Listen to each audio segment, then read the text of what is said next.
Hello everyone, সকলোকে এটি নতুন ক্লাছলৈকে স্বাগতম জনাইছো আৰু এতিয়া আমাৰ এক্সামলৈকে মাজত মাত্ৰ 4 দিন আৰু সেই 4 দিনৰ ভিতৰত আমি কৰিবনো কি লাগিব যদি মেথছৰ ফালৰ পৰা ক'ব লগা যায় আমি মেথছৰ কেইটামান ইম্পৰ্টেন্ট কোৱেশ্চন আজি এই ক্লাছটোৰ আৰম্ভ আলোচনা কৰিবলৈ গৈ আছো আশা কৰো সকলোৰে ধুনীয়াকৈ প্ৰিপাৰেচন চলি আছে আৰু একদম বঢ়িয়াকৈ মেথছ হওক বা বাকি জিকে সেকশন হওক গোটেইখিনি ধুনীয়াকৈ চলি আছে এপিএসসি এনফোৰ্সমেন্টৰ এক্সাম আমাৰ এতিয়া অহা ৰবিবাৰ মাজত আছে মাত্ৰ 4 দিন তো তাত যদি আমি কোৱেশ্চন চাব লগা হয় কেনেকুৱা ধৰণৰ কোৱেশ্চন আমাৰ আগতে এক্সামত আহি গৈছিল বা ৰিসেন্টলি যিকিটা আমাৰ এপিএসসিৰ এক্সাম হৈ গৈছে তাৰ ওপৰত বেস কৰি পেলাই ইয়াতে কোৱেশ্চন কেইটা ডিজাইন কৰা গৈছে আমাৰ ৰিসেন্টলি এপিএসসি বহুত কেইটা ডিপাৰ্টমেন্টাল এক্সামো কন্ডাক্ট কৰিছে আৰু প্ৰতিটো ডিপাৰ্টমেন্টাল এক্সামত কেনেকুৱা ধৰণৰ কোৱেশ্চন আহিছিল সেই কোৱেশ্চনৰ ওপৰত বেস কৰি আজি আমি কেইটামান কোৱেশ্চন ইয়াতে ডিসকাশন কৰিবলৈ লৈছো আশা কৰো তোমালোকে নিশ্চয় পাৰিবা প্ৰথমতে সকলোৱে ভিডিওটো পজ কৰিব লাগে এন কোৱেশ্চন এটা ট্ৰাই কৰিব লাগে নিজৰ ফালৰ পৰা কিমানখিনিনো কাৰেক্ট আনসাৰ আহিল সেইটো বস্তু এবাৰ চেক কৰিব লাগে ইয়াতে যদি চোৱা যায় এটা আমাক কৈছে the mark price of an article is rupees 500 এটা বস্তু এটাৰ কথা কৈছে যাৰ লিখা দামটো আছে 500 টকা তাৰ পিছত কৈছে it was sold at successive discount of 20% and 10%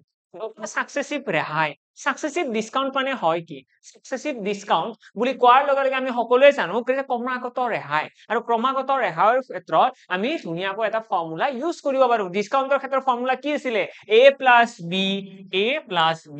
plus ab by plus নহয় ৰে সৰি এটো হৈ যাব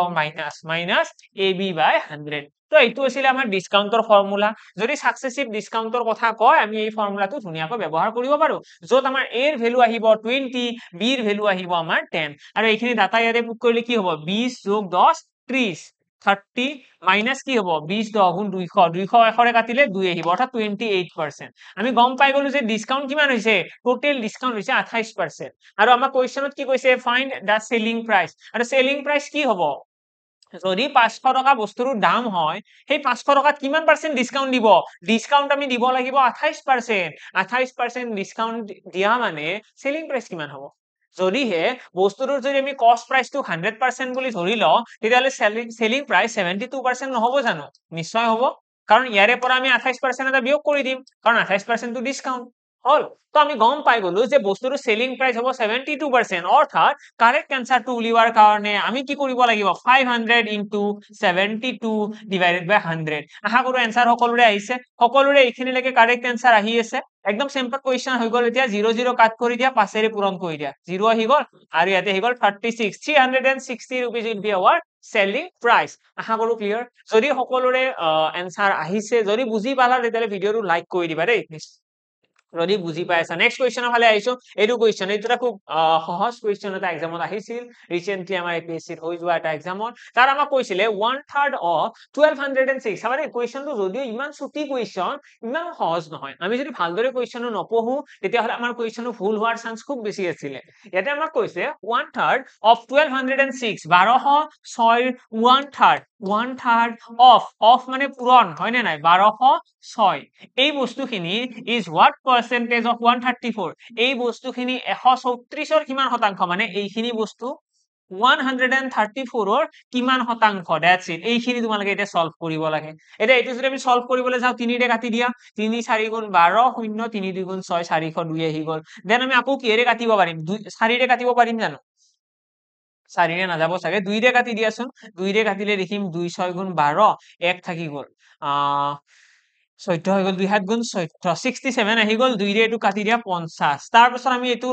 67 ৰে এটো কাটিব পাৰিম জানো 67 ৰে চাই লোৱা পাৰিম চাগে ন ডাইৰেক্টলি পাৰিম 7 বাৰ যাব 7 বাৰ গলে 2 আহি গল 7 বাৰ গলে কিমান আহি যাব 7 বাৰ নহয় ৰে সৰি 6 বাৰ যাব পাৰে ন 6 বাৰ কাটি দিয়াচোন 6 বাৰ কাটি দিয়া 6 বাৰ কাটিলে কি হ'ব 6 7 গুণ 42 2 4 থাকি গল 6 6 গুণ 402 ঠিকই আছে তো 6 বাৰ যাব এটা ইয়াতে আছে 50 ইয়াতে আছে 6 6 5 গুণ কিমান 30 300 তো কারেক্ট আনসারটো আমাৰ কি আহি গল 300 তো অৰ্থাৎ আমি কি কম 1/3 of 1206 is what percentage of 134 is 300% of 134 তো কারেক্ট আনসারটো আহিব 300% তো কোৱেশ্চনটো যদি ভালদৰে পঢ়া যায় আমি যদি এটা স্টেটমেন্ট ইয়াতে বনাই লও তেতিয়া হলে আনসারটো খুব ইজিলি ওলাই আছিল আৰু যদি বনাই লব পাৰা নাই তেতিয়া হলে আনসাৰটো obviously বহুত টান লাগিব নেক্সট কোৱেশ্চনৰ ফালে আইছো এইটো কোৱেশ্চন কি হ'ব এতিয়া এতিয়া চৰি এক্সামৰ আগমুহূৰ্তত আমাৰ ৰিচেন্টলি আহি যোৱা এক্সাম বিলাকৰ কুৱেশ্যন কেইটাকে আমি আমাৰ আৰ্হি বা মডেল কুৱেশ্যন হিচাপে ল'ব লাগিব। ইয়াতকৈ বেলেগ কুৱেশ্যনক আমি মডেল কুৱেশ্যন ল'ব যাই লাভ নাই। আমাৰ যিকেইটা ধৰণৰ কুৱেশ্যন ৰিচেন্টলি এক্সামত আহিছে সেইটো টাইপৰ কুৱেশ্যনহে আমি এজিউম কৰিম এক্সামত আহিব, বা তেনেকুৱা ধৰণৰ কুৱেশ্যনৰ ওপৰতহে আমি কনফিডেন্স ৰাখিব লাগিব। Combined age of 4 person is 80 years। চাৰিজন মানুহৰ লগ লাগি পেলাই বয়স কিমান? 80 বছৰ। প্ৰেজেন্ট বৰ্তমান what was the combined age of the same 4 person 3 years ago? 3 years ago মানে 3 বছৰ আগৰ কথা কৈছে। যদি চাৰিজন মানুহৰ বৰ্তমান বয়স 80 বছৰ হয়, 4 বছৰ আগত কি হ'ব? 3 বছৰ আগতে সিহঁতৰ লগ হৈ পেলাই বয়স কিমান হ'ব? আমি সকলোৱে জানো যেতিয়া কম্বাইন্ড এজ বুলি কয় তেতিয়াহ'লে আমি চাৰিজন মানুহৰ কথা ক'ব পাৰো এনেকুৱা a + 4, সৰি দেই, আমি এনেকৈ ক'ব পাৰো যে এ বি চি ডি এই চাৰিজনৰ বয়সৰ যোগফল কিমান? 80 বছৰ। আমাক কৈছে 3 বছৰ আগত, এতিয়া 3 বছৰ আগত এৰ বয়স কিমান হ'ব কোৱাচোন? 3 বছৰ আগত এ নামৰ মানুহজনৰ বয়স হ'ব a-3 হ'ল। 3 বছৰ আগত এৰ বয়স এইটো, বিৰ বয়স কিমান হ'ব? তো বিৰ বয়স হ'ব b-3, বুজি পালা? চিৰ বয়স কিমান হ'ব? c-3, আৰু ডিৰ বয়স কিমান হ'ব? ডিৰ বয়স হ'ব d-3, নহ'ব জানো? এতিয়া ভুল লিখিছো মই? তো এইখিনিতো আমাৰ একদম বেছিক কনসেপ্ট যে বৰ্তমান যদি এৰ বয়স a হয় 3 বছৰ আগত কি হ'ব? a-3। আজি যদি তোমালোকৰ বয়স যদি কাৰোবাৰ 25 বছৰ হৈ আছে, আজিৰ পৰা 5 বছৰ আগত কিমান বয়স আছিলে? 20 বছৰ আছিলে। আজি যদি 5 বছৰ আগত 20 বছৰ আছিলে, তো সেই একেটা কনসেপ্টতে আমি ইয়াতে গোটেই কেইজনৰ বয়স কেইটা উলাব পাৰিম। আৰু ইহঁতৰ যোগফলটো কি হ'ব? এতিয়া সেইটোহে উলিয়াব দিছে। আমাক কি কৈছে যে 3 বছৰ আগত the combined age of the same 4 person of 3 years ago, 3 বছৰ আগত সিহঁতৰ লগ হৈ পেলাই বয়স কিমান আছিলে, তো আমাক সেইটোৱে উলিয়াব দিছিলে। আমি সিম্পলি কি কৰিব লাগে? এইখিনি যোগ কৰিব লাগে, আৰু যোগ কৰিলে আমি দেখিম a আহিব প্লাস b আহিব প্লাস c আহিব প্লাস d আহিব, আৰু লগতে কি আহিব? মাইনাস 3 6 9 12 -12 ইকুৱেল কিমান আহি গ'ল? 80 আহি গ'ল। ঠিক আছে, এতিয়া -12 টো এইপিনে গ'লে কি হ'ব? প্লাস হ'ব। ঠিক আছে, প্লাস হলে 3 what will be the combined age? সৰি দেই, এইটো 80 টো ইয়াতে নাহে ন, 80 টো ইয়াতে নাহে। আমাৰ a b c d ইহঁতৰ বয়সৰ যোগফল কিমান আছিলে? আমাক কুৱেশ্যনত আগতে কৈ দিছে a b c d বয়সৰ যোগফল কিমান? 80 বছৰ। তো 80 ৰ পৰা আমি কি কৰিম? -12 এটা বিয়োগ কৰি দিম। কিমান হ'ব? 68 will be our correct answer। এইটো হৈ গ'ল correct answer। 68 years মানে 3 বছৰ আগত সেই গোটেই কেইজন বয়সৰ যোগফল কিমান আছিলে? গোটেই কেইজন মানুহৰ বয়সৰ যোগফল আছিলে 68 years। এতিয়া নেক্সট কুৱেশ্যনৰ ফালে আহিছো। নেক্সট কুৱেশ্যনত কি আছে? এইটো কুৱেশ্যনত কৈছে নৰেনৰ কথা কৈছে। নৰেনে কি কৈছে? Naren can type 100 pages in 10 hours। নৰেনে কি কৰিছে? 100 পেজ টাইপ কৰিছে 10 ঘন্টাত। তোমালোকে সকলোৱে গম পায়ে গৈছা চাগে, যেতিয়া টাইপৰ কথা কৈছে মানে এইটো টাইম এণ্ড ৱৰ্কৰ কুৱেশ্যন হ'ব পাৰে, হয় নে? টাইম এণ্ড ৱৰ্কৰ কুৱেশ্যন হ'ব। ইয়াতে কৈছে ৰাণী can do the same work in 15 hours। ৰাণীয়ে সেই একেটা কাম 15 ঘন্টাত কমপ্লিট কৰে। নৰেনে কি কৰে? 100খন পেজ টাইপ কৰিছে 10 ঘন্টাত, ৰাণীয়ে 15 ঘন্টাত টাইপ কৰিছে সেই একেখিনি কাম, মানে 100খন পেজ। নেক্সট আমাক কৈছে Naren and Rani work together for 5 hours। দুয়োজনে লগ হৈ পেলাই 5 ঘন্টা একেলগে কাম কৰিছে। তাৰপিছত কি কৈছে? Remaining job was done by Rakhi in 2 hours। আৰু ৰৈ যোৱা কামখিনি ৰাখিয়ে 2 ঘন্টাত সম্পূৰ্ণ কৰিছে। 2 ঘন্টাত সম্পূৰ্ণ কৰিছে কোনে? ৰাখিয়ে। এই Naren and Rani got 2,400 for the whole work. How much did Rakhi get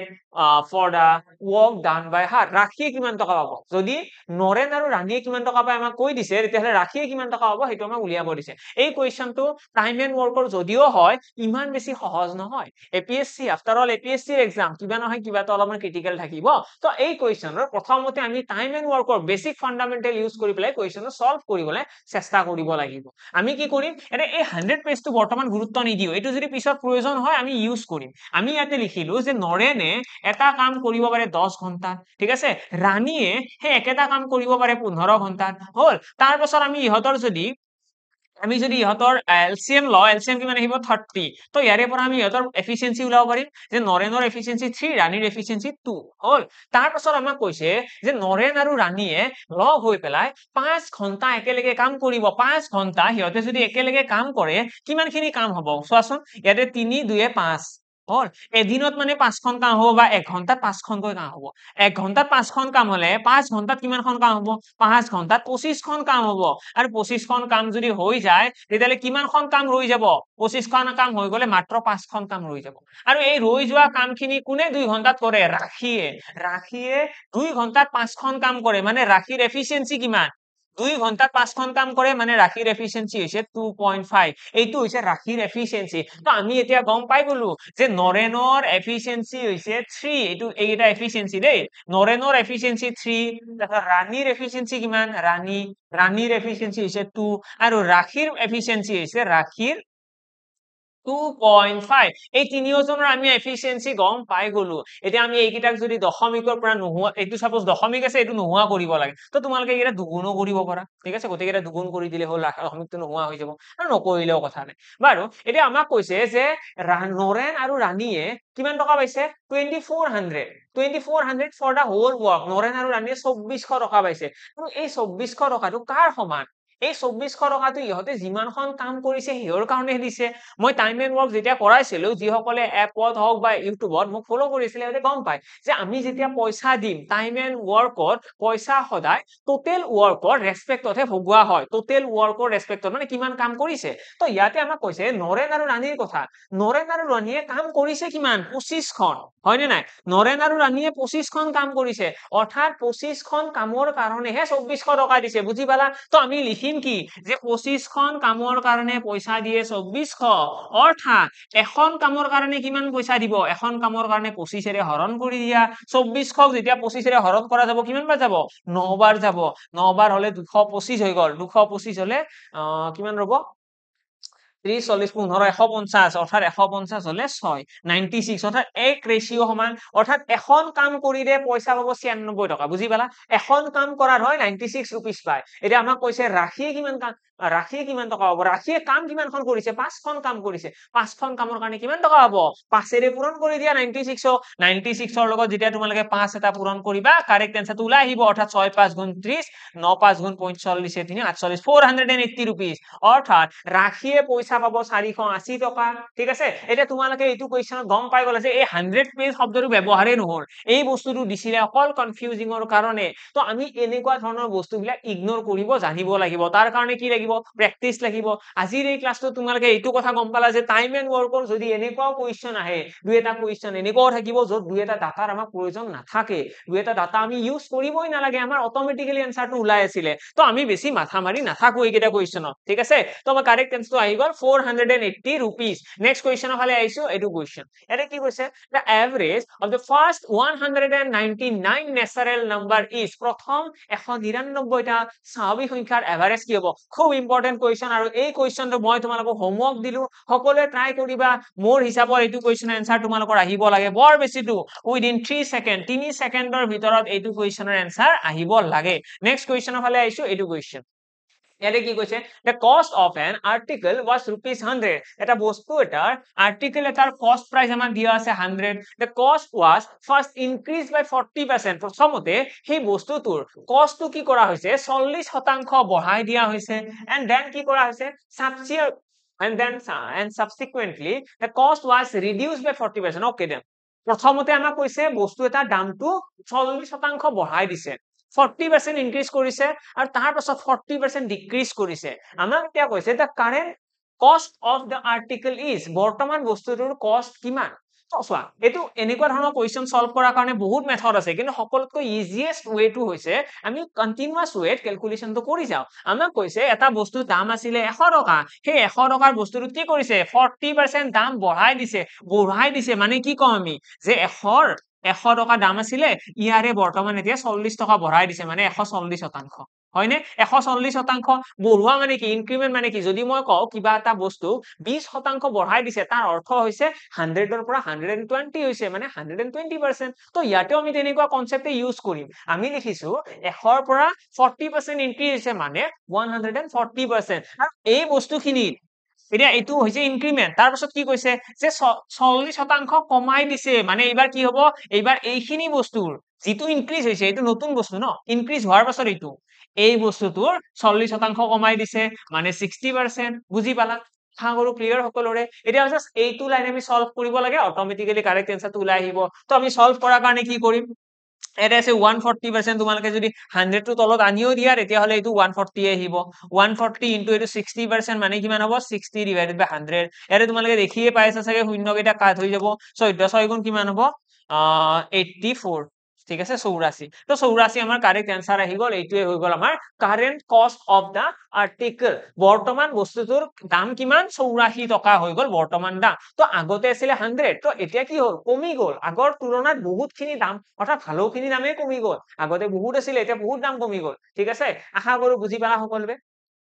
আশা কৰো সকলোৱে বুজি পালা সকলোৱে বুজি পালা নেক্সট কোৱেশ্চন হলে আইছো এইটো কোৱেশ্চনত কি কৈছে এইটো হৈছে আমাৰ ট্ৰিগনোমেট্ৰি কোৱেশ্চন আমি দুই এটা মাইন্ডত ৰাখিব লাগিব এনেকুৱা নহয় যে বহুত টান কোৱেশ্চন আহে ট্ৰিগনোমেট্ৰি ইজি কোৱেশ্চনে আহে এটা আমাক কৈছে the angle of elevation of a ladder leaning against a wall is 60 degree and the foot of the ladder is 2.5 meter from the wall the length of the ladder is এটা এই কোৱেশ্চনটো তোমালোকে প্ৰথমতে ভিডিওটো pause কৰিব লাগে pause কৰি পেলাই এবাৰ চেষ্টা কৰিব লাগে ঠিক আছে আৰু তাৰ পাছত মইতো নিশ্চয় কৰাই দিম সেইটো তোমালোকে চেক কৰিব লাগে পজ কৰিলা নে এবাৰ পজ কৰাচোন ভিডিওটো পজ কৰি পেলাই তোমালোকে চেষ্টা কৰা এবাৰ এই কোৱেশ্চন মই গোটেইখিনি স্ক্ৰীনখন দেখাই দিছো তো এইটো যদি আমি ডায়াগ্ৰাম বনাবলৈ চেষ্টা কৰো ডায়াগ্ৰামটো যেতিয়া বনাম লগে লগে আমাৰ এনসাৰটো ওলাই আহিব আমাৰ ডায়াগ্ৰামত কি হ'ব ইয়াতে এটা আমাক কি কৈছে এংগল অফ লেডাৰৰ কথা কৈছে তো মই ধৰি ললো এইটো এটা বিল্ডিং এটা আছে ঠিক আছে এইটো এটা বিল্ডিং আছে আৰু বিল্ডিংটো এটা লেডাৰ এটা মই লগাই দিলো ইয়াতে আমাৰ এংগল অফ এলিভেশন বুলি কৈছে মানে এইটো এংগল হ'ব আৰু এইটো এংগলৰ ডিগ্ৰী কিমান কৈছে 60 ডিগ্ৰী লগতে আমাক কি কৈছে আমাক কৈছে and the foot of the ladder is 2.5 meter from the wall মানে এই ওয়ালখনৰ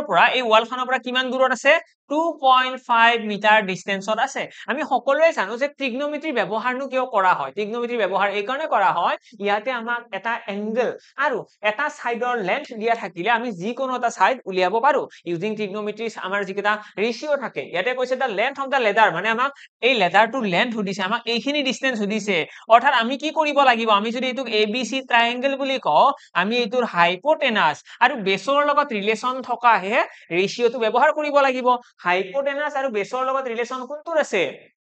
কাৰ লগত আছে বেছ বুলি তো নকও বাৰু তো আমি কোনৰ যিটো লগ হৈ থকা বাহু এইটোৰ লগত কাৰ ৰিলেশন আছে সেইটো আছে cos ঠিক আছে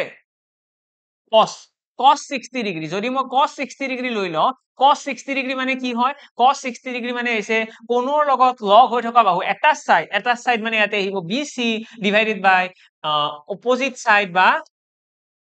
আমাৰ হাইপোটেনাস ঠিক আছে BC বাই AC তো ইয়াতে যদি আমি ডাটাখিনি পুট কৰি দিও cos 60 মানে হয় কি cos 60 মানে হয় কি cos 60 এর ভ্যালু আহিব আমাৰ হাফ ইয়াতে আমি দেখিছো BC মানে কিমান হ'ব BC এর ভ্যালু আমাক দিয়া আছে 2.5 আৰু AC আমি উলিয়াব লাগে লেডাৰৰ লেন্থ আমি ফাইনালি কি গম পাই গলো AC ইকুৱেল 5 মিটাৰ তো ডাইৰেক্টলি আমাৰ এনসাৰটো ওলাই আহিল আশা কৰো সকলোৰে এনসাৰ আহিছে খুব সহজ কোৱেশ্চন আছিল যদিহে এই ডায়াগ্ৰামটো তোমালোকে বনাইছা বাকি এইটো cos 60 ডিগ্ৰী কিয় হল কাৰণ এই এংগলটো অলৰেডি আমাক 60 ডিগ্ৰী কৈছে লগতে আমি অলৰেডি গম পাও যে cos যোনটো ৰেশিও আছে cos যদি ইউজ কৰো তেতিয়া হলে আমাৰ যোনটো এটা সাইড আছে যেটো বেস আছে যেটো লেন্থ আমাক দিয়া আছে সেই সাইডটোৰ লগত আমাৰ ৰিলেশন আহিব হাইপোটেনাসৰ আমাক যদি